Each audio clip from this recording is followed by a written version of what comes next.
कांटों का जो ताज है। अगर ये कांटों का ताज है तो लोग क्यों उत्सुक हैं राजनीति में आने के लिए? एक वोट से मात्र में वो चुनाव हारा। तमाम अच्छा, आप राजस्थान हारे भी हैं चुनाव? हार भी देखी है और जीत भी देखी है। सबसे ज़्यादा पिटाई टीचर से मैं ही खाता था, लेकिन परिवार ने डॉक्टर बनने के लिए भेजा था। मेरे दादाजी हमेशा स्कूल का रिपोर्ट कार्ड देखते थे स्कूल का और सुबह स्कूल भेजने का काम हम सब लोगों को करते थे। रिक्शा आ गया, अभी स्कूल में चढ़ना है, और हम रोते थे और वो हमें छोड़ के स्कूल आना ही आना होता था। मैं रिक्शे से भी भागाता था। टांग के ऊपर टांग रखेंगे, गनमैन रखेंगे। बड़े गाड़ियों में, बंगलों से, गनमैनों से आप क्षेत्र का विकास नहीं होगा। 2007 और 8 की शायद बात है, 2008 या 7 की। उस समय हम बंक मार के, जब फाइनल मैच था तब हम देखने गए और वापस आए तो रात को 11-12 बजे, और हॉस्टल वार्डन ने हमारा लिस्ट में नाम लिखा और अगले दिन सुबह हमारी पूरे स्कूल के सामने हमारी पिटाई हुई थी। कॉलेज और विश्वविद्यालय के दौरान कभी झगड़ा हुआ हो? बिल्कुल, गैंग बनते हैं, लाठी भाटा चलते हैं, लेकिन वैसे आवारागर्दी भी करी होगी आपने? बड़े पूरे मन से लठ भी खाए? खूब मुकदमे हैं मेरे को। मुसीबत में होते हो तो किसे याद करते हो आप? कभी ऐसा हुआ कि अब खत्म हो गया सब कुछ, अपने पैसे बांटे? और नरेंद्र मोदी प्रधानमंत्री जो हमारे देश में, अशोक गहलोत प्रमुख मुख्यमंत्री, मोबाइल नंबर कितने, कॉन्टैक्ट नंबर से? मेरे फ़ोन नंबर 33,000। 33,000। दोस्तों, ई टॉक शो में आपका स्वागत है और हम आपको 1 बाय 1 ऐसे लोगों से रूबरू करवा रहे हैं इस ई टॉक शो के माध्यम से। थोड़ा लंबा ज़रूर रहेगा, लेकिन आपको एक खास जानकारी इसमें जानने को मिलेगी। जैसे आज हमारे ई टॉक शो में जो मेहमान हैं वो है संगरिया से विधायक नमस्कार साहब। अभिमन्यु पूनिया। और नॉर्मली जो राजनेता होते हैं, नेता होते हैं, विधायक होते हैं, उनकी आप इंटरव्यू के माध्यम से या किसी खास टॉपिक के माध्यम से जो इस राजनीति में नॉर्मली जो चलता होता है उसकी स्टेटमेंट के बारे में जानकारी मिल जाती है कि उनका क्या सोचना है इसके बारे में, कोई टॉपिक है। लेकिन आज हम अभिमन्यु पूनिया जी के एक तरह से पोस्टमार्टम करेंगे, वो अंदर से कहते हैं कैसे हैं और बाय नेचर वो कैसे हैं, इंसान कैसे हैं, उनकी आदतें क्या है, उनका बचपन कैसे बीता, तमाम तरह की जानकारियाँ उनसे हम लेंगे। तो जी, स्वागत है आपका ई टॉक शो में। थैंक यू सोनी साहब। कैसे हैं आप? बस बढ़िया। आज तो कैसे चल रही है दिनचर्या आजकल? दिनचर्या थोड़ी पहले से थोड़ी कठिन जरूर हुई, लेकिन पिछले लंबे समय से छात्र राजनीति हो, NSCI हो, यूथ कांग्रेस हो, संगठन में लंबे समय से काम कर रहे हैं, तो परिस्थितियां लगभग एक जैसी रहती है। और अब जो जिम्मेदारी मिली है और उस जिम्मेदारी का जो संकट का, या जो ये कहूँगा कि जो ये ताज है, इस ताज को, कांटों का जो ताज है, इस ताज को निभाने के लिए पूरा अपना समय, पूरी जिम्मेदारी से करने का पूरा प्रयास समस्त साथियों के साथ कर रहा हूँ। राजनीति में आने की और जीतने की होड़ मची रहती है, लेकिन आप इसे कांटों का ताज कह रहे हैं। तो अगर ये कांटों का ताज है तो लोग क्यों उत्सुक हैं राजनीति में आने के लिए? देखो, निश्चित तौर पर राजनीति में अच्छे लोग आएंगे, पढ़े लिखे लोग आएंगे, और आम किसान परिवारों को समझने वाले लोग आएंगे, और समाज के अंतिम पंक्ति में बैठे हुए उनकी भावना को समझेंगे। आज जो रेडी लगाने से लेकर जो परिवार रोजगार को लेकर तरसता हो, उस परिवार के मजबूती के लिए राजनीति में अच्छे लोगों का, पढ़े लिखे लोगों का, और सामाजिक क्षेत्र को अग्रणी अगर बनाना है तो हमें राजनीति अवश्य रूप से करनी चाहिए। बिना राजनीति के, मैं ये कहना चाहूँगा कि जिसको व्यक्ति को राजनीति समझ नहीं है, वो व्यक्ति का विकास को करने में, या उसका व्यक्ति का विकास करने में उसको बहुत परेशानियों का सामना झेलना पड़ता है। और जिस व्यक्ति को राजनीति की परिभाषा का पता है, राजनीति की परिभाषा ये नहीं है कि आज के समय में कि आपने बड़े पैसे वाले, बड़े गाड़ियों वाले, बड़े बंगले वाले ही चुनाव लड़ सकते हैं। राजनीति एक ऐसा माध्यम है जिसमें हर व्यक्ति, जिसकी जेब में 1 रुपया भी नहीं है, वो भी चुनाव लड़ सकता है। ये उदाहरण राजस्थान में आपको अनेकों आपके सामने है। आपकी राजनीति के सिद्धांत को हम समझेंगे बाद में, लेकिन अब हम आपके जन्म से शुरू करते हैं। कैसा था आपका बचपन? और अप्रैल 1991 में शायद आपका हाँ। जन्म है, 26 अप्रैल है। हाँ, तो कैसा था बचपन? कहाँ पर जन्म हुआ, गांव, उसके बारे में? देखो मेरा जन्म हनुमानगढ़ के अंदर हुआ और हनुमानगढ़ की धरती पर हुआ, जिस परिवार में मेरा आम सामान्य किसान परिवार में जन्म होना, और मैं परिवार का जो पालन पोषण, जो उनका संस्कार, जो दादाजी के संस्कार, नाना जी के संस्कार, जो परिवार के संस्कारों में जब स्कूलिंग की, स्कूलिंग आपकी गांव में हुई है या फिर कहाँ हुई? मेरी स्कूलिंग बिल्कुल एनएमसी स्कूल के अंदर हुई, उसके बाद सीकर हुई। सरेका गांव है ना? मेरा गांव सरेका है। सरेका में जन्म हुआ आपका गांव हाँ। में। और उसके बाद आपने एजुकेशन, जो प्राइमरी एजुकेशन है, वो कहाँ से? प्राइमरी एजुकेशन मेरी हनुमानगढ़ एनएमसी स्कूल के अंदर हुई, 10th तक वहाँ हुई। उसके बाद सीकर 11th और 12th में बायो मेरे पास थी, मेडिकल। डॉक्टर बनना चाहते थे आप? बिल्कुल, परिवार का सपना होता है कि उनका लड़का पढ़ लिख कर कोई डॉक्टर बने, कोई अच्छे सरकारी सेवा में जाए, लेकिन परिवार ने डॉक्टर बनने के लिए भेजा था सीकर से मेडिकल की, उसके बाद जयपुर राजधानी के अंदर एडमिशन करवाना। लेकिन परिस्थितियां और किस्मत में जो लिखा होता है, हाथ की लकीरों में जो लिखा होता है, उसको कोई पलट नहीं सकता। फिर आप राजस्थान यूनिवर्सिटी में गए मास्टर ऑफ आर्ट के लिए? बिल्कुल, राजस्थान यूनिवर्सिटी, राजस्थान कॉलेज में जब मैं गया साइकोलॉजी से बीए ऑनर्स करने, मैंने एडमिशन लिया। और उस समय राजस्थान कॉलेज से मैं 2 वर्ष बाद जब चुनाव लड़ा, तो मात्र 1 वोट से मैं चुनाव हार गया था। आप जब राजस्थान कॉलेज में आपने एडमिशन लिया, तब आप सोच रहे थे पहले से कि चुनाव लड़ेंगे? देखो, पहले से नहीं सोच रहे थे, लेकिन वहां जाने के बाद पता लगा कि किस प्रकार एक आम गरीब किसान के लड़के को, आम गरीब किसान के परिवारों को, उनके बच्चों को एडमिशन लेने के लिए किन किन परेशानियों का सामना करना पड़ता है। हम भी लाइन में लगे, फॉर्म लेके लाइन में लगे, किस परिस्थितियों में हमारा एडमिशन हुआ, और किन लोगों ने हमारी, उस समय किसान जो परिवार से निकलकर राजस्थान विश्वविद्यालय में नेतृत्व कर रहे थे, उस लोगों ने हमारी मदद की, उस विचारधारा के लोगों ने हमारी मदद की। तब जुड़ने का एक एनएसयूआई की विचारधारा के साथ मौका मिला। तो आपने वो पहला चुनाव एनएसयूआई के? मैंने पहला चुनाव राजस्थान कॉलेज का लड़ा, और वो कोई संगठन के टिकट पे नहीं लड़ा जाता, लेकिन समर्थित होता है। लेकिन उसमें 1 वोट से मात्र मैं वो चुनाव हारा। तमाम राजस्थान। आप हारे भी हैं चुनाव? 1 वोट से मात्र चुनाव वो मैं हारा। तो जब इलेक्शन हम राजस्थान का कवर कर रहे, तो हम सुनने में ये आ रहा था कि अभिमन्यु पुनिया आज तक कोई चुनाव हारे नहीं है, तो आपने पहला चुनाव हारा ही? मैंने पहला चुनाव हारा है, और हार भी देखी है और जीत भी देखी है। एनएसयूआई के संगठन का मैं पहला चुनाव लड़ा, उस समय मैं उपाध्यक्ष बना, वो मतलब अध्यक्ष नहीं बन पाया। लेकिन दूसरी बार लड़ा तो मेरे को राजस्थान के तमाम छात्रों ने मौका देने का काम किया। आप बचपन में कैसे थे, मतलब कैसे बच्चे हुआ करते थे? एक तो अड़बादी टाइप होते हैं, एक इनोसेंट टाइप। बचपन में हम क्लास में पूरी मस्ती करना, पढ़ाई। बैक बेंचर थे, आगे बैठते थे? बिल्कुल, मैं पीछे की लाइन के अंदर बैठता था। पीछे लाइन? कोशिश पीछे की लाइन में बैठने ही करता था, लेकिन मॉनिटरी के तौर पर हफ्ते में 1 बार जरूर आगे आना पड़ता था। हमारे रीसाइकिल चलता था कि एक दिन एक लाइन बैठेगी, एक दिन एक लाइन बैठेगी। तो निश्चित तौर पर मेरा रोल नंबर भी 1 होता था, क्योंकि AB नाम है, ABHI। तो मुश्किल से मेरे को सबसे आगे बैठना पड़ता था, लेकिन नंबर वाइज आगे से पीछे चलते रहते थे। शरारत वगैरह करते थे या फिर नहीं? तो शरारतें चलती रहती है, टीचर के साथ नोक झोंक, एक स्कूल के गुरु का और जो स्टूडेंट का जो रिश्ता होता है, उस रिश्ते में कड़वाहट भी होती है, और उस कड़वाहट में एक कैरियर भी होता है, और उस गुरु का आदर से ही उस कैरियर स्टूडेंट का बनता है। निश्चित तौर पर हम गुरुओं के आदर भी करते थे, लेकिन रोक जोक भी खूब करते थे। बचपना में शरारती तो होता ही है, बचपना नॉर्मल होता है। कभी डांट भी खाई होगी? बिल्कुल, डांट भी खाते थे, पीटते भी थे। टीचर से हम पिटाई भी खूब खाते थे। बहुत पिटाई खाते? सबसे ज्यादा पिटाई टीचर से मैं ही खाता था। और टीचर का नाम?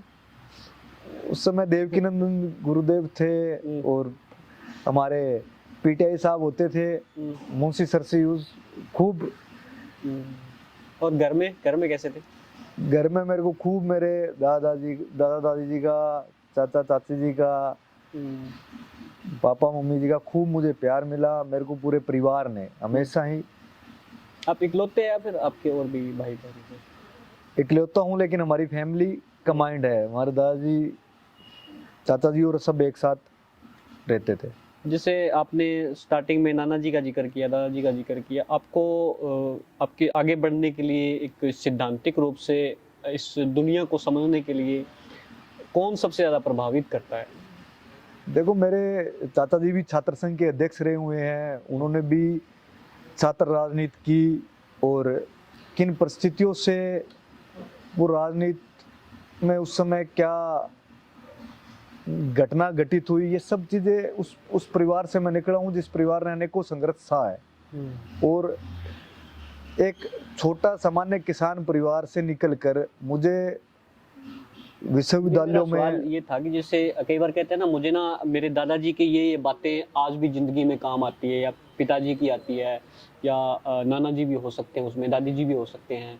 तो उसे उस तरीके से मैं पूछ रहा हूँ कि जैसे आप समाज में अपने आप को स्थापित करते हो, तो कौन सी उनकी जो चीजें हैं जो आपको याद रहती है कि हाँ ये चीजें मेरे को समाज में काम देखो, अच्छा बना रही है दूसरों से? मेरे दादाजी हमेशा स्कूल का रिपोर्ट कार्ड देखते थे स्कूल का। और सुबह स्कूल भेजने का काम हम सब लोगों को करते थे। रिक्शा आ गया, अभी स्कूल में चढ़ना है, और हम रोते थे और वो हमें छोड़ के स्कूल आना ही आना होता था। मैं रिक्शे से भी भागाता था, लेकिन हमेशा उन्होंने पढ़ाई के लिए, शिक्षा के लिए और समाज में खेत में लेकर जाना, किस प्रकार से खेती करते थे, किस प्रकार से किसानी करते थे। उस समय गाड़ियाँ होती नहीं थी, उस समय ट्रैक्टर का ज़माना आया था, उस समय जीप होती थी DI। तो पूरा खेत में लेकर जाना, संभालना, और एक दादा पोते का जो रिश्ता होता है, जो सबसे प्यारा और सबसे मजबूत रिश्ता होता है, उसको हमेशा दादाजी से आपने क्या सीखा? मैंने दादाजी से सिद्धांत सीखे। वो अपने सिद्धांतों पर इतने मजबूत रहे कि हर परिस्थिति, जिस प्रकार से उन्होंने उस समय आज़ादी के समय से या उस जो उन्होंने मेहनत की, किस प्रकार से मेहनत करते थे, किस प्रकार से उन्होंने अपने बच्चों को भी पढ़ाया। मेरे परिवार में ऐसा कोई व्यक्ति नहीं है जिसने BA और MA नहीं की हुई। अच्छा। और मेरे दादाजी ने उस समय सामाजिक व्यवस्था को ढांचे में सिद्धांतों के आधार पर, और उनके सिखाए हुए सिद्धांत है, उन्होंने हमेशा ईमानदारी और वफादारी सिखाई कि जिसके भी साथ रहो, ईमानदारी और वफादारी के साथ रहो। चाहे आपको कितना बड़ा नुकसान उठाना पड़े, चाहे आपको कितना परेशान किया जाए, लेकिन आप जिस व्यक्ति के साथ हो, आप जिसके साथ हो, आपने जिसको जुबान दे दी, आप उसके साथ मजबूती से खड़े रहो। ये सादगी कहाँ से सीखी? मतलब अक्सर हम देखते हैं जो विधायक होते हैं वो अपने ऑफिस में ऐसे बैठ जाते हैं और उसके बाद लोग आते हैं उनके पास, लाइन लगती है, बैठते हैं, वेट करते हैं। आप अब यहाँ मतलब हम देख रहे हैं पूरे घर में आप ऐसे घूम रहे हो, गेट पे आके आप अपने नौजवानों से मिल रहे हो जो आपके साथी हैं। ये सादगी कहाँ से सीखी? देखो, ये सादगी विधायक, MP, मुख्यमंत्री, प्रधानमंत्री, वो लोग ही मानते हैं जो हमेशा जनता के बीच रहना पड़ता है। उन्हीं में से ही कोई व्यक्ति मानता है। आज जनता ने मुझे मौका दिया है, मेरे से पहले किसी और को मौका दिया था, उससे पहले किसी और को मौका दिया था। तो लोकतंत्र में मौका जनता देती है राजनीति के अंदर, तो उसके अंदर अगर आप जनता के ऊपर आप रोब दिखाओगे, जनता को आप परेशान करोगे, जनता को बिना बेवजह आप गनमैन, अगर हम टांग के ऊपर टांग रखेंगे, गनमैन रखेंगे, तो आने वाली परिस्थितियों में जनता और नेता के बीच का जो रिश्ता है वो दिनों दिन कमजोर होता जा रहा है। और वो रिश्ता मजबूत रहेगा तब नेतृत्व मजबूत रहता है, क्षेत्र का विकास बढ़ता है, रोजगार बढ़ता है, शिक्षा के क्षेत्र में बढ़ता है। तो अगर हमें क्षेत्र को ऊंचाइयों पर लेकर जाना है, ग्राम के नौजवानों को अगर हम मजबूत नहीं करेंगे, तो आने वाले समय में हम बहुत नुकसान हमें उठाना पड़ जाएगा। आज की जो व्यवस्था है बड़े गाड़ियों में, बंगलों से, गनमैनों से आप क्षेत्र का विकास नहीं होगा।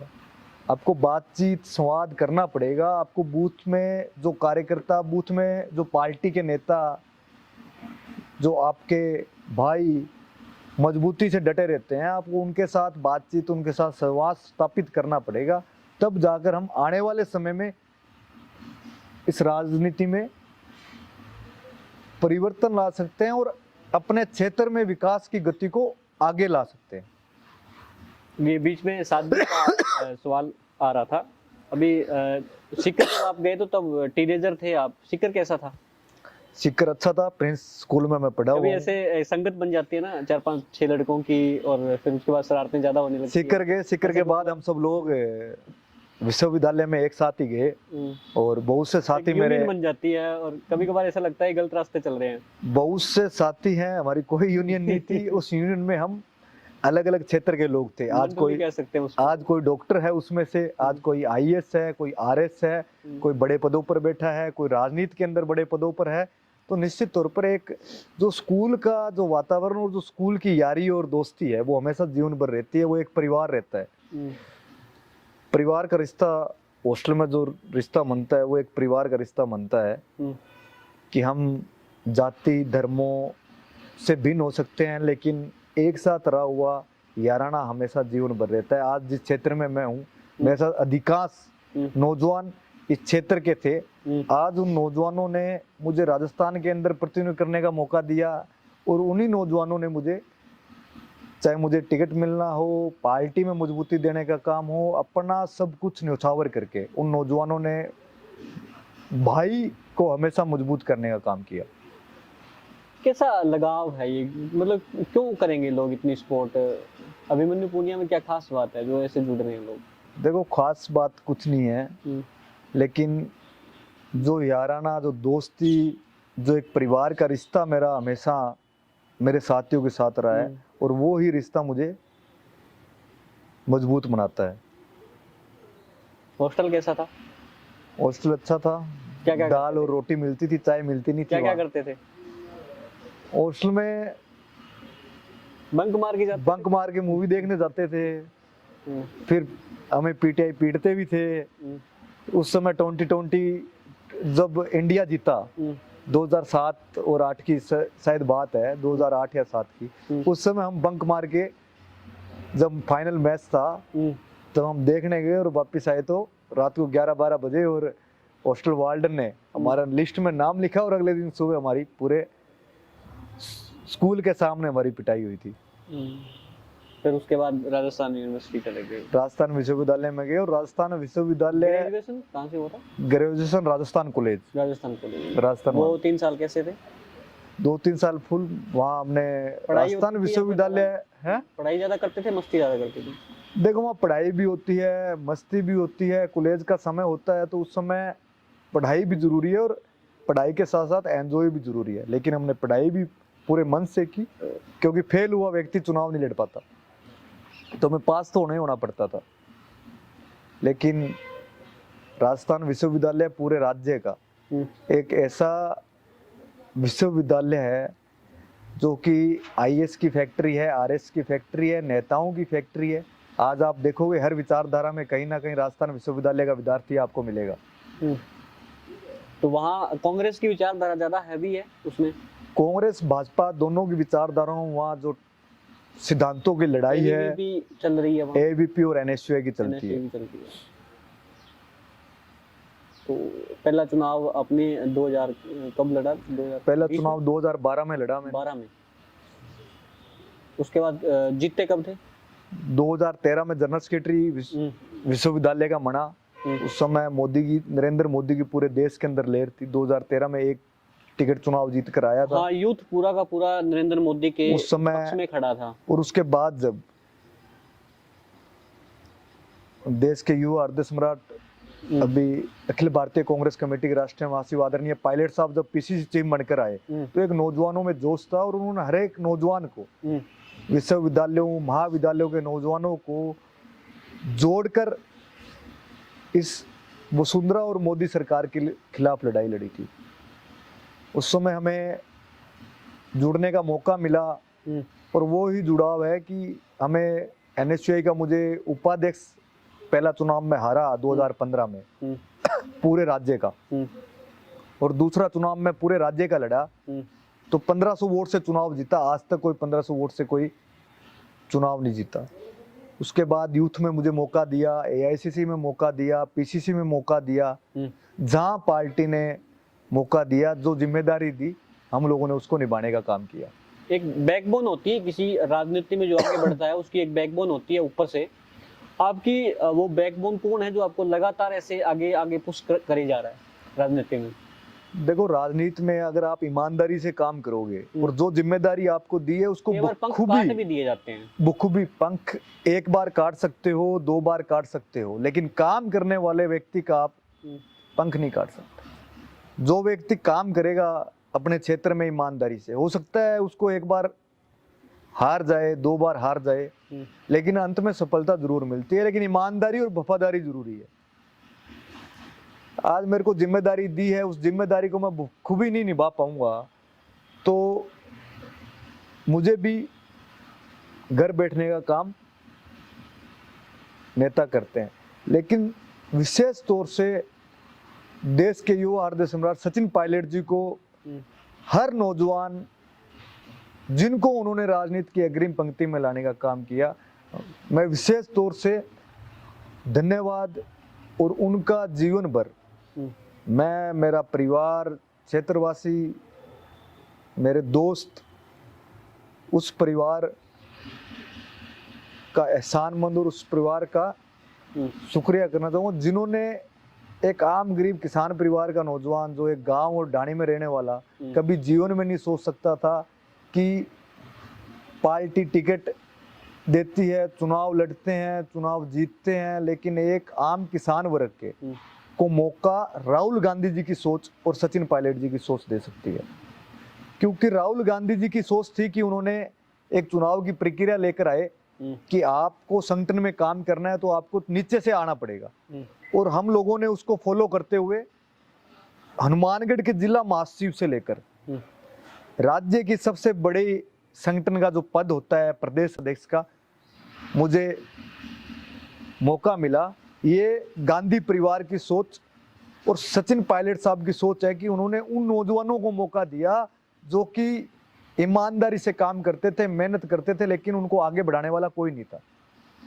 उन्होंने उस ईमानदारी और उस मेहनत को देखा और पीछे बैठे हुए व्यक्तियों को आगे बिठाने का काम किया कि आप लोगों ने आपके क्षेत्र में काम किया है और आपको हम बढ़ाने का काम करें। कॉलेज और विश्वविद्यालय के दौरान कभी झगड़ा हुआ हो ऐसे? देखो, कॉलेज की राजनीति के अंदर झगड़ा नहीं हो तो वो कॉलेज और विश्वविद्यालय की कोई राजनीति नहीं है।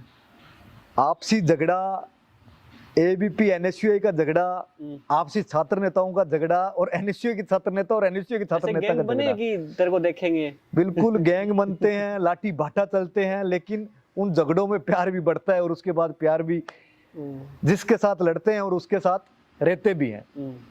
राजनीति में और छात्र राजनीति में झगड़ा नहीं हो तो छात्र राजनीति का कोई मजा नहीं है। ऐसे आवारागर्दी भी करी होगी?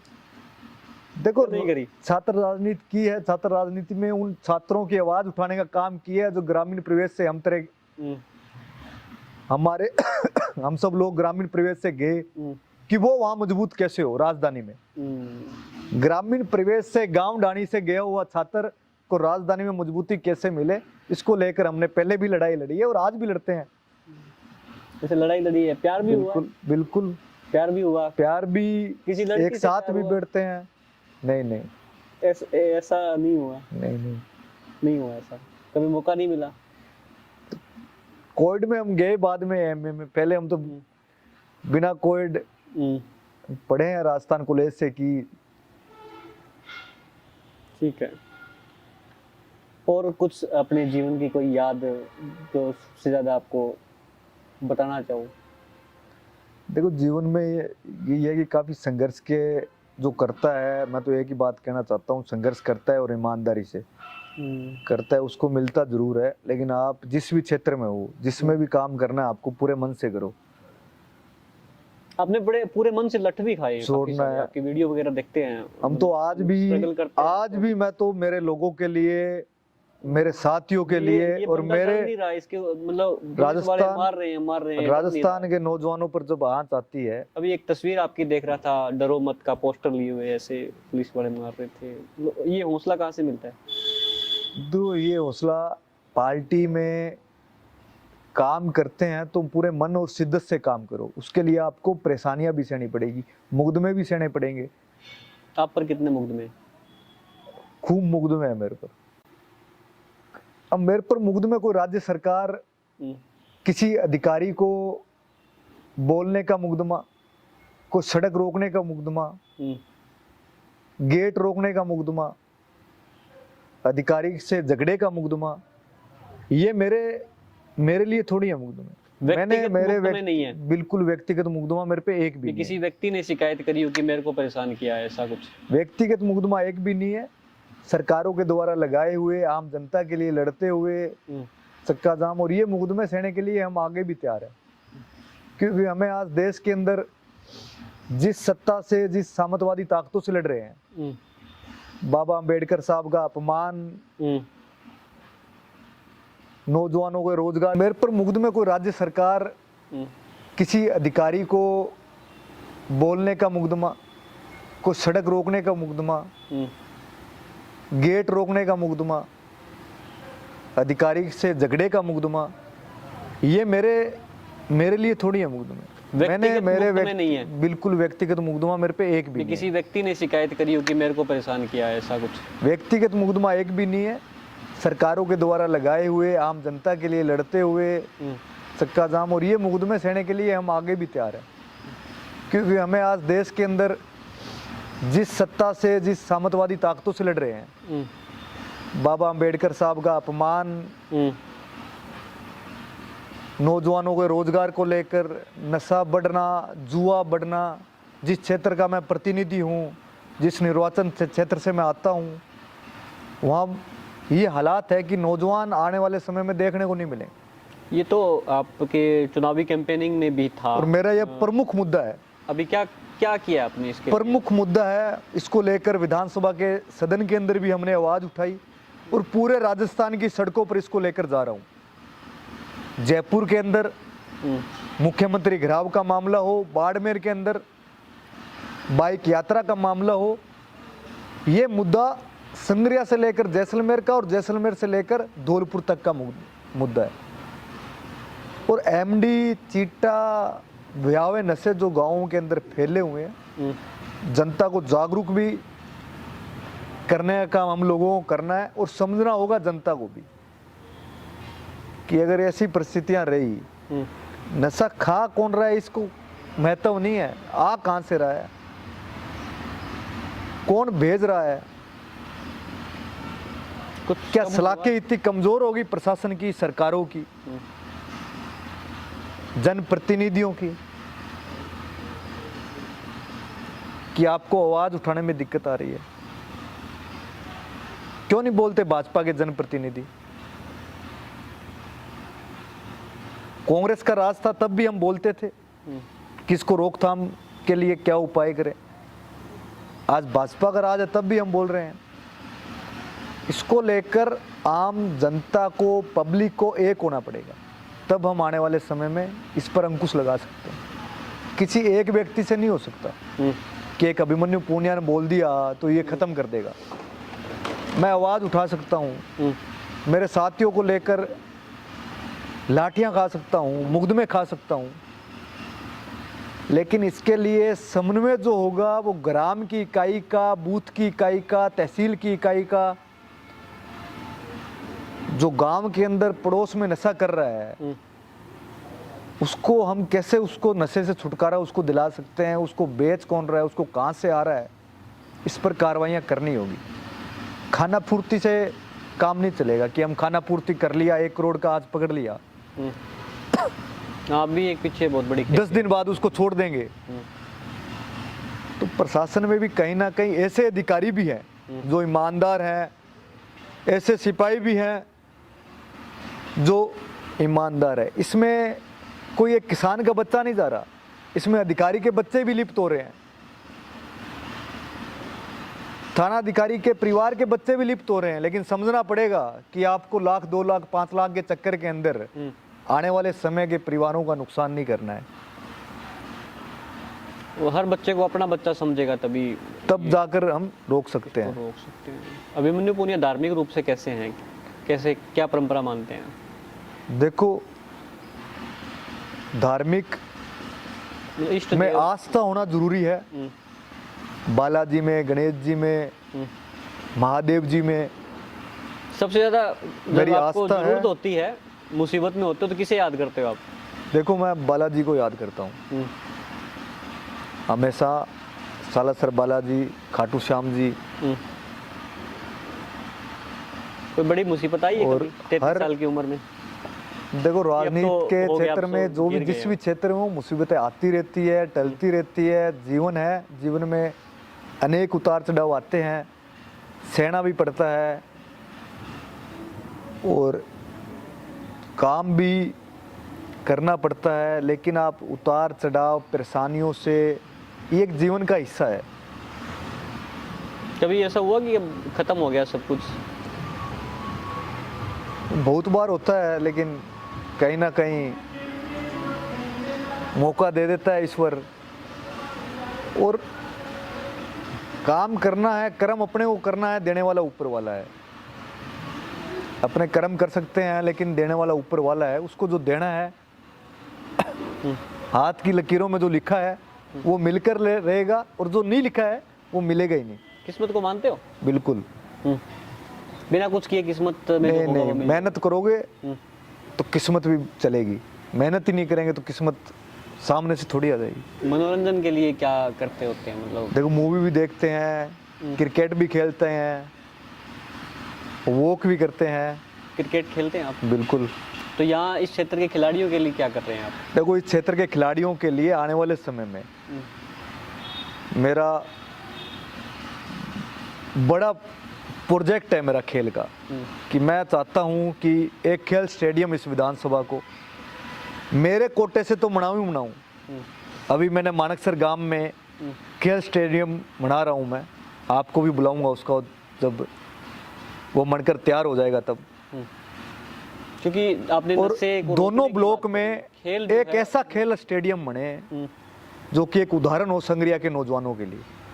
मेरी कोशिश है राज्य सरकार से, विपक्ष में जरूर है लेकिन प्रयास जरूर कर रहे हैं कि हमें एक ऐसा खेल स्टेडियम बने जो एक पूरे संग्रिया और टीबी क्षेत्र के लिए, एक नौजवानों के लिए एक मैसेज जाए कि नौजवान वहाँ आए, उसी ट्रैक पे दौड़े, वहीं क्रिकेट खेले, वहीं वॉलीबॉल खेले, एक ओलंपिक जैसा माहौल उसको वहाँ पर मिले। ये कोशिश हमारी है और मेरे कोटे से मैं आपको कह रहा हूँ, पूरा पूरा प्रयास मेरे को खेल के अंदर है। मैं उन नौजवानों के साथ हूँ जो नौजवान खेल को बढ़ाना चाहते हैं और खेल से उनका रोजगार बन सकता है। चलिए, अभी आपके 4 साल और पड़े हैं, देखते हैं क्या क्या इम्प्लीमेंट विधानसभा में आप कर पाते हैं। कोशिश है मेरी, मैंने अभी 1 साल के कार्यकाल में खेल के मानकसर गांव को खेल स्टेडियम के रूप में मैंने चुना है कि उसके आसपास बड़े गांव हैं, लीलावाली हो, उसका नगराना हो, जिले से कम दूरी पर है, तो एक अच्छा स्टेडियम वहाँ बने तो एक अच्छा मैसेज वहाँ जाए। क्योंकि मानकसर गांव बड़ा गांव है, ऑन रोड का गांव है, वहाँ मैंने वहाँ का सरपंच भी हुआ है और उस साथी को मैंने कहा है वहाँ स्टेडियम के लिए, मैंने मेरे एमएलए लैंड से वहाँ 25 लाख रुपए दिए हैं। वो स्टेडियम तैयार होगा बनकर तब आपको ज़रूर बुलाऊंगा। कोशिश है आने वाले समय में शिक्षा और खेल में कैसे मजबूत करें। हमारा यहाँ का नौजवान, आम गरीब किसान का नौजवान जो दिहाड़ी करता है, जो परिवार का दिहाड़ी करने के लिए जाता है, उसको कैसे रोजगार मिले, उसको लेकर मैं काम करूँगा। फिल्में आपने कहा मूवी में देखता हूँ, कौन सी फिल्में ज़्यादा प्रभावित करती है आपको, अच्छी लगती है? देखो, अभी लेटेस्ट में तो पुष्पा 2 है और अभी मूवी देखते रहते हैं। एक्चुअली जो अच्छी लगती है वो देखते रहते हैं। पुष्पा 2 का डायलॉग, मैं झुकेगा नहीं। वो सबके पास तो ही आपने है। काफी सारे चुनाव नहीं, लड़े हैं नहीं। जिसमें जैसे राजस्थान यूथ कांग्रेस का आपने चुनाव जीता, बड़े अच्छे वोट आपने लिए, 2 लाख वोट रिकॉर्ड है एक।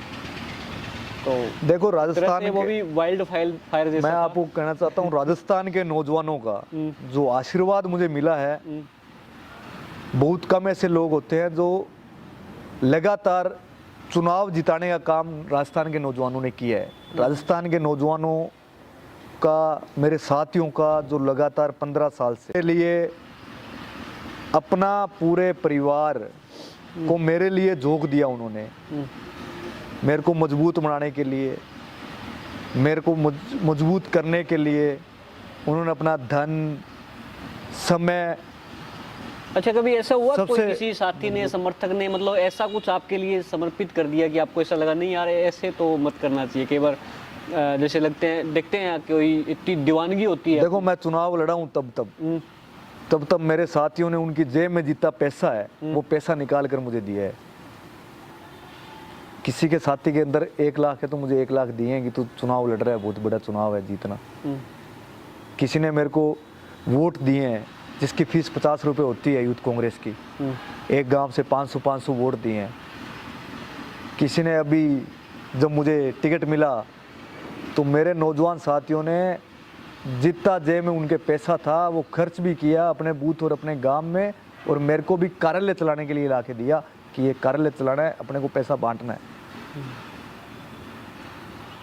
कल को ये नहीं हो कि आप सामने वाली सामंतवादी ताकतें बहुत बड़ी है धन बल के नाम पर, बाहुबल के नाम पर, लेकिन मेरे नौजवान साथियों ने डटे रहे, अपने पैसे बांटे और नौजवान साथियों ने मेरा काम किया है। मेरे को जो चुनाव मैनेजमेंट का, था उसके लिए मेरे को मैनेजमेंट का कोई पता नहीं, मैं तो हाथ जोड़ रहा था और वोट मांग रहा था। संगरिया और टिब्बी की देवतुल्य जनता को मैं जिंदगी भर आभार और आभारी रहूंगा इनका कि एक सामान्य किसान परिवार को जहां चुनाव धनबर और बाहुबल पर लड़ा जाता है, उन्होंने एक पूरे राज्य के अंदर जो एक मैसेज दिया है, जो एक संदेश दिया है कि अगर आप ईमानदारी से काम करोगे, मेहनत से काम करोगे, वफादारी से काम करोगे तो आपको जनता कुर्सी पर बिठाती है। आप नहीं काम करोगे, जनता आपको विपक्ष में बिठाने का काम करेगी। आज राज्य के अंदर हम विपक्ष में हैं तो हम विपक्ष की भूमिका निभा रहे हैं, वो हमारा कर्म भी है और धर्म भी है कि राज्य सरकार जिन मुद्दों पर आई, पेपर लीक का मुद्दा था, एसआई भर्ती का नौजवानों का, किसान के एमएसपी का मुद्दा था, दल्लेवाल साहब 51 दिन से दिल्ली में बैठे हैं। देखो सरकारें किसी की भी हो, लेकिन जब आंदोलन कोई करता है तो उनसे बातचीत का रास्ता आप लोगों को निकालना चाहिए। आज अगर मेरे खिलाफ कोई आंदोलन कर रहा है तो उससे बातचीत का रास्ता, मुझे बातचीत करनी चाहिए कि हाँ भाई मेरे से गलती हो सकती है, गलती इंसान से होती है और गलतियों का पुलिंदा इंसान है, तो वो आप सब लोगों को लोकतंत्र के अंदर समझना पड़ेगा। आप हर धर्मिता से, लाठी से, डंडों से लंबे समय तक राज नहीं कर सकते। अभी मैं आपके सामने ना कुछ नेताओं के नाम रखूंगा, आपको अपने जो टिप्पणी है वो रखनी है। जैसे सबसे पहले मैं आपकी पार्टी के जो नेता हैं राहुल गांधी का नाम लूँगा। कैसे आदमी हैं? देखो राहुल गांधी जी आपको कैसे लगते हैं? नेतृत्व क्षमता और एक सच्चे इंसान है। जो एक सच्चा इंसान होता है, ईमानदार, सच छवि, जिस पर कोई आरोप नहीं लगा सकता। लगातार चुनाव आ रहे हैं उनके नेतृत्व में। राहुल गांधी जी के नेतृत्व में हम चुनाव नहीं आ रहे। राहुल गांधी जी का नेतृत्व 2013 के बाद, इस बार नेतृत्व खड़गे साहब का था। हमारी पार्टी में जो अध्यक्ष होता है और अध्यक्ष के साथ हमारा सबका नेतृत्व होता है। ये राहुल गांधी जी की गलती से हम चुनाव नहीं आ रहे, हम हमारी गलती से चुनाव आ रहे हैं। हमारे कार्यकर्ताओं की गलती, हमारे नीचे के बूथ स्तर के कार्यकर्ता मजबूती से वोट डलवाने में, जनता का आशीर्वाद, बहुत से चीजें मायने रखती है चुनाव होते हैं तो। और नरेंद्र मोदी प्रधानमंत्री जो है हमारे देश में, देखो नरेंद्र मोदी देश का सबसे झूठा और दुनिया का सबसे झूठा आदमी है। नरेंद्र मोदी को दल्लेवाल साहब से मिलने के लिए समय नहीं है। और फिल्मी हस्तियों से मिलने के लिए समय है। कपूर फैमिली हाँ, फोन किया उन्होंने। से वो मिल रहे हैं और डल्लेवाल साहब अपनी जीवन और जिंदगी से लड़ रहे हैं, उनसे मिलने के लिए समय नहीं है। वो बात करते हैं आज से 20 साल आगे की, कहाँ किसान का कर्जा है, कहाँ एमएसपी है, कहाँ मनरेगा है, कहाँ आरटीआई है। ये कांग्रेस के राज के अंदर हुआ। कोई अच्छी बात भी लगती इसको है? मॉडिफाई करने का काम आप लोग करते हो और जनता को मीडिया के माध्यम से झूठ बोलने का काम करते हो, तो ये ज्यादा दिन छुप नहीं सकता। कोई अच्छी बात भी तो होगी प्रधानमंत्री में। देखो, अच्छी बात ये है कि डराते हैं, धमकाते हैं, ईडी का मुकदमा करवाते हैं। जो उनके सामने हो गया उस पर ईडी का मुकदमा हो गया। जिसकी जेब में कुछ है उसको ईडी से डलवा देंगे। अभी राजस्थान के 3 मुख्यमंत्रियों के नाम मैं आपके सामने रखता हूँ। सबसे पहले वसुंधरा राजे का रखता हूँ, उनके बारे में क्या टिप्पणी करेंगे आप? देखो, वसुंधरा राजे जी मुख्यमंत्री रहे हैं। उस समय तो हमारी इतनी राजनीति नहीं थी, हम तो स्टूडेंट लीडर थे। भाजपा का राज था या कांग्रेस का, तो उन्होंने जनता के हित में किए भी हैं, नहीं किए भी हैं। पार्टी ने उनको साइडलाइन किया है, क्या पार्टी में रहा उन्होंने किया हो। लेकिन सबसे जो बुरा उनका काम था, उन्होंने किसान की हत्या करवाने का काम किया। गठसाना आंदोलन में किसान साथियों की जो हत्या हुई वो वसुंधरा सरकार के समय हुई और भाजपा के समय हुई। और अशोक गहलोत पूर्व मुख्यमंत्री, देखो, अशोक गहलोत जी का कार्यकाल में पेपर लीक के प्रकरण हुए, नौजवानों को असंतुष्ट किया। कहीं ना कहीं उनकी जो एक सीमित सोच थी, राजनीति में सीमित सोच नहीं चलती। नौजवान नाखुश हैं। आप राजनीति के अंदर सीमित सोच नहीं रख सकते कि मैं आपको आपका यूज कैसे करूं। आप मेरे पास आज आए हो और आपका यूज कैसे करूं। जिस प्रकार से नौजवान हर वर्ग बार बार सरकार का चले जाना, कांग्रेस का चले जाना, सरकार का कार्यकर्ताओं खुश नहीं रख पाना, कहीं ना कहीं तो भाजपा भी तो जाती है 5 साल बाद।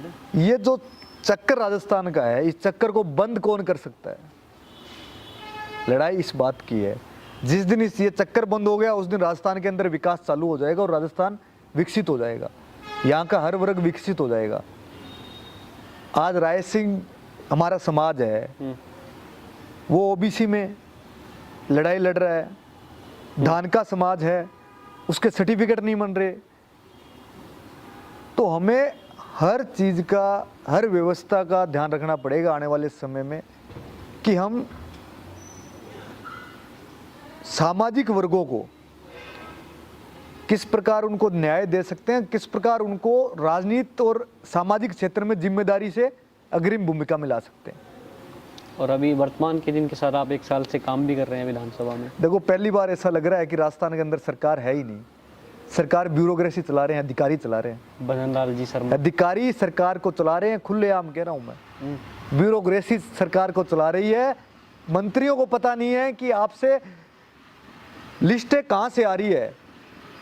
मंत्रियों को पता नहीं है कि बड़े बड़े काम कहां से जा रहे हैं। अडानी को पूरा मारवाड़ दे दिया सोलर लगाने के लिए, बड़ी बड़ी कंपनियों कहां से आई है ये। आप एक व्यापारी को आधा राजस्थान दे दोगे तो राजस्थान में व्यापारी नहीं है। आप राइजिंग राजस्थान के नाम पर एमयू करके छोड़ दोगे। कब आप बात करते हो 3 लाख नौकरियों की? कब मिलेगी 3 लाख नौकरी? आप एक विद्यार्थी को जो एमए किया हुआ है, एमबीए किया हुआ है, उसको 10,000 में नौकर रखना चाहते हो। जिसने एमबीए किया है, एमकॉम किया है, पीएचडी की है, उस बेरोजगार छात्र को आप 10,000 में नौकरी रखना चाहते हो, एक कंपनी के अधीन रखना चाहते हो। इसको स्पष्ट करना पड़ेगा सरकार को। मुझे नहीं लग रहा 1 साल के कार्यकाल में इन्होंने एक नौजवान को नौकरी दी है। सफाई कर्मियों को उठाने का काम किया है, नौकरी निरस्त कर दी। युवा मित्र को उठाने का काम किया।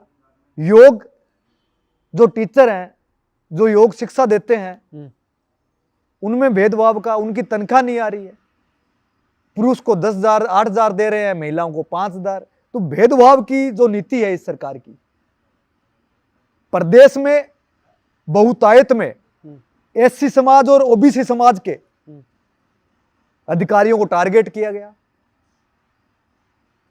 ट्रांसफर लिस्ट में। तो लग नहीं रहा कि यहां का कोई विधायक और मंत्रियों से सरकार चल रही है। भाजपा के कार्यकर्ता की हालत बहुत पतली है। मेरे को मिलते हैं भाजपा के कार्यकर्ता, पूछता हूं मैं भी भाई साहब क्या आपका क्या, यार एक ट्रांसफर, मेरे परिवार का ट्रांसफर नहीं हो रहा। ऐसी परिस्थितियां हैं भाजपा के कार्यकर्ता की।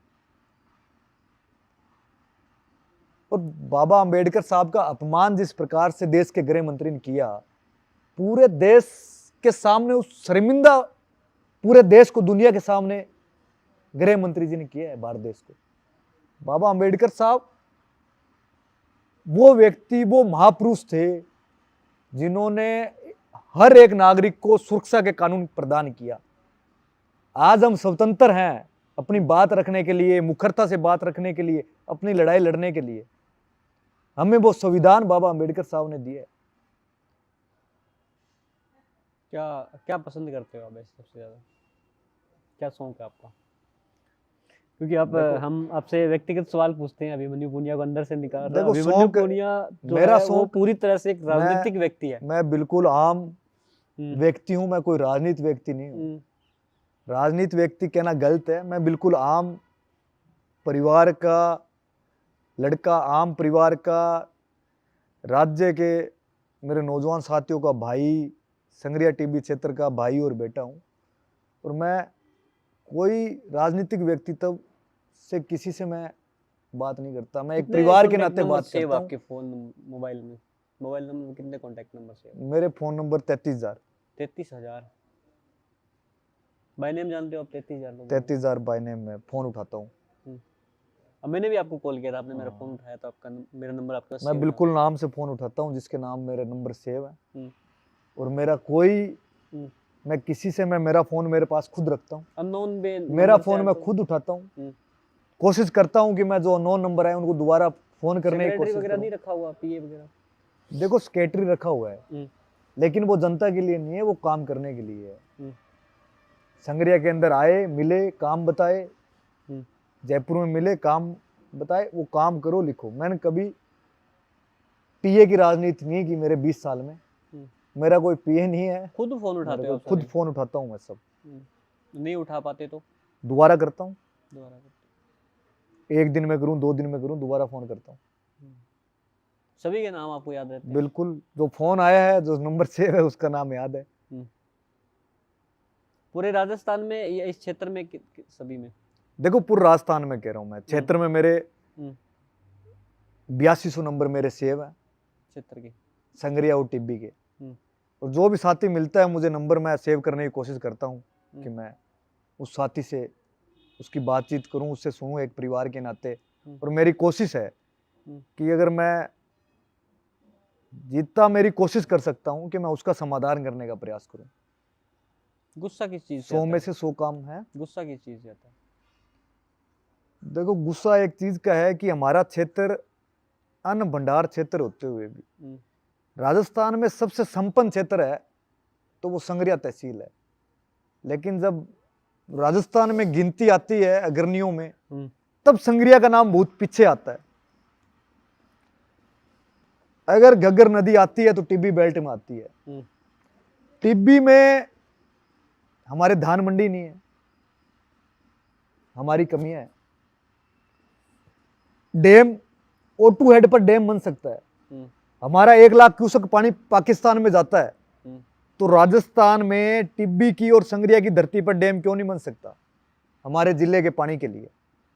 हमारा पानी जैसलमेर मोहनगढ़ जा रहा है, हमारा पानी है, वो हमारा हक है उसका, हमारे को लेने का। तो जैसलमेर और मोहनगढ़ वो भी तो ये राजस्थान के हिस्से ही है। हिस्सा है, हम नहीं कह रहे, लेकिन हिस्सा नहीं है। लेकिन हमारे पानी, कल को आपको हमारी राजनीति में और आगे बढ़ना पड़े, बिल्कुल राजनीति के अंदर आगे बढ़ना है। लेकिन संगरिया और टिब्बी क्षेत्र के किसानों का पानी जैसलमेर के किसान साथी नहीं ले सकते। उनको पानी पर्याप्त मिल रहा है जो उनको मिलना चाहिए।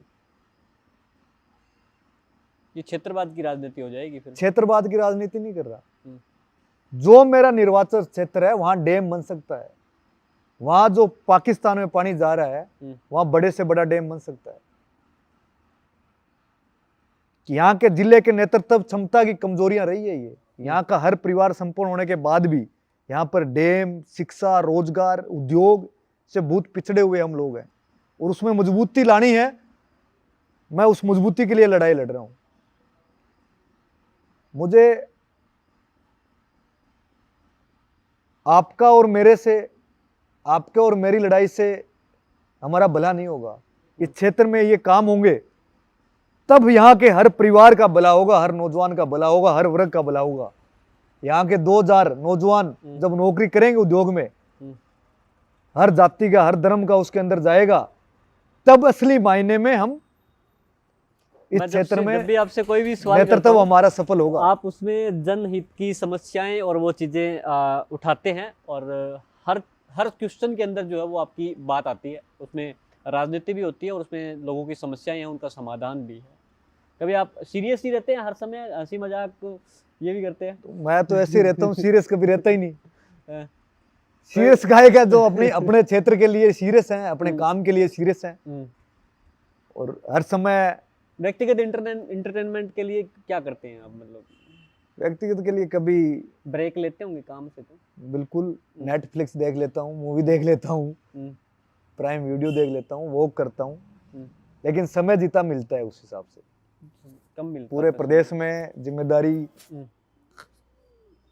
पार्टी जो जिम्मेदारी देती है वो काम भी बखूबी करना पड़ता है। शादी कब कर रहे हैं? जल्दी करेंगे और आपको बुलाएंगे, जरूर मिठाई खिलाएंगे। हम तो आ जाएंगे, अभी मतलब तारीख वगैरह ऐसे निकला नहीं है? तारीख अभी जल्दी आपको करेंगे। मतलब एक शादी से पहले पहले इतनी उपलब्धि हासिल कर लेना एक नौजवान के लिए, 33 साल की उम्र में राजस्थान का यूथ का अध्यक्ष बनना, संगरिया से विधायक चुने जाना, हर एक नौजवान नहीं कर पाता है ऐसे। तो उनको क्या मैसेज आप दोगे? देखो, मैं तो मेरे साथियों का धन्यवाद देता हूँ और हर एक नौजवान को ये कहना चाहूँगा कि समय सबसे बड़ा बलवान होता है। आप समय की कदर हमेशा करें और जिस भी क्षेत्र में जाओ उसमें पूरा ईमानदारी से काम करो। हो सकता है आप असफल होगे, 2 बार असफल होगे, 3 बार होगे, लेकिन लगातार उस क्षेत्र में आपका मन है और आप सब काम करोगे तो उसमें अंत में सफलता जरूर मिलेगी। अभी आप बोर हो रहे हैं? कभी घंटा के लगभग हो गया हमें बैठे। बोर नहीं, बिल्कुल आपके साथ तो पूरा मजा आ रहा है। कनेक्ट कर पा रहे हो? नहीं, बिल्कुल। चुनाव के समय से आपके साथ दोस्ती है और आपके चैनल को मैं धन्यवाद देता हूँ कि हमेशा आपने मजबूती से आवाज उठाई है हर वर्ग की, और जो सही है उसको सही भी कहा है, जो गलत है उसको मजबूती से आपने गलत भी कहा है। तो आज के समय में पत्रकार होना भी बड़ी चुनौती है। जो सामंतवादी ताकतें हैं वो मजबूती पत्रकार को भी मजबूत नहीं रखना चाहती ना, हर वर्ग को कमजोर करने का काम किया है। आप जाति को कितना मानते हैं? मैं कोई जाति को नहीं मानता। जाति की कोई विशेषता भी होगी, उसकी खामियां भी होती हैं। कोई जाति की विशेषता, इंसान क्लास में जब हम बैठते हैं, बच्चे हैं, तब हम जाति पूछ कर नहीं बैठते। आज मैं जब गाड़ी में बैठता हूं तो मैं ये नहीं पूछता कि मेरा गाड़ी में कौन कौन मेरे साथ बैठे हैं। जाति कोई मायने नहीं रखती। जाति इंसान की, उसका व्यक्तित्व, उसका काम, उसकी जाति होता है। इंसान से बड़ी जाति क्या होगी? मंदिर, मस्जिद, गुरुद्वारा सब एक है, हिस्सा अलग अलग हो सकते हैं। क्या सपना है आपका आगे? देखो, मैं सपना कि आप हमेशा बड़े छोटे सपने देखने भी चाहिए, और कर्म करोगे, हाथ की लकीरें हैं वो ही आपको बताती है कि आपका कर्म क्या है, किस्मत क्या है, मेहनत क्या है। लेकिन सपने हमेशा बड़े देखने चाहिए और पूरे उनको करने के लिए अपना पूरा मन से कोशिश करनी चाहिए। होना नहीं होना अपने हाथ में नहीं है। राजस्थान का मुख्यमंत्री किसे देखना चाहते हैं? राजस्थान का मुख्यमंत्री हर वर्ग, हर नौजवान, हर एक अंतिम गांव में बैठा हुआ व्यक्ति भी सचिन पायलट को देखना चाहता है। और प्रधानमंत्री? प्रधानमंत्री कांग्रेस पार्टी, राहुल गांधी जी हम्म। हमारे देश का नेता है, नौजवानों को आगे बढ़ाया है हम लोग, और निश्चित तौर पर सच्चा व्यक्ति देश का प्रधानमंत्री बनेगा, हम्म। तब जाकर हमारा देश, आज डॉलर 86 हो गया, जो डॉलरों की बात करते थे, जो पेट्रोल की बात करते थे, जो महंगाई की बात करते थे, राशन की बात करते थे, उसको ये जनता जवाब देगी। और राहुल गांधी जी ने प्रधानमंत्री बनेंगे, दावे के साथ कहते हैं कि आम गरीब किसान मजबूत होगा, कमजोर नहीं होगा। पार्टी की विचारधारा मजबूत ठीक होती है। आपके साथी नौजवान हैं, उनको डेडिकेट करने वाला कोई गाना जो आपके ध्यान में आ रहा हो? देखो, गाना साथियों को, जैसे साथियों का हौसला ही है। यार अनमूल्य टाइप कुछ ऐसे होते हैं, काफी सारे दोस्ती पे जरूर। सॉन्ग बने हैं। यार अनमूल्य हो, हॉस्टल हो, ये हॉस्टल सब हो। चलते रहे, कॉलेज की लाइफ हो, कॉलेज की लाइफ। सरदारी हो। तो मैं ये चाहूँगा कि हम समाप्ति की ओर बढ़ रहे हैं, कुछ हंसी मजाक के साथ आगे बढ़े। कोई इस तरह का कोई जोक ध्यान में आ रहा है आपको जो आप कॉलेज के टाइम में सबसे ज़्यादा मस्ती किया करते थे? देखो, अनेक जोक होते हैं कॉलेज के टाइम में, तो मर्जी आए वही बोल देते थे, और वही मस्ती थी। आज भी हम तो जब साथी बैठते हैं तो कोई राजनीति की बात को कम करते हैं और अपने बात ज्यादा करते हैं। राजनीति की बातें कम होती है और हमारी सबसे ज्यादा किस टॉपिक पे बात होती है बिना राजनीति के? देखो, हमारे कॉलेज में एक साथ में बैठे हुए हैं, मिठाइयाँ आती थी, दूसरे की मिठाई हम खा लेते थे, दूसरे के लड्डू हम खा लेते थे। एक वातावरण जो परिवार का रहता था कि आज भाई उसकी अलमारी के अंदर ताला है, उस ताले को तोड़ना है और वहां से सामान निकाल के लेके आना है। तो एक ये जो भाव थे आपस के, वो करते हैं। और हॉस्टल की लाइफ, बाहर की लाइफ हमेशा जीवन में यादें रहती है। चलिए, तो ये मेरे साथ अभिमन्यु पूनिया थे, संगरिया से विधायक और राजस्थान यूथ कांग्रेस के अध्यक्ष हैं। तो हमने काफ़ी लंबी बातचीत की और उसमें राजनीति भी थी, और हमने कोशिश की कि उनके नेचर को, उनके व्यक्तित्व को जानने का प्रयास किया जाए। उन्होंने बड़ी बेबाकी से इन चीज़ों को अपने सामने रखा है। बहुत बहुत धन्यवाद आपका टाइम देने के लिए। ठीक है, शुक्रिया स्वामी जी, थैंक यू।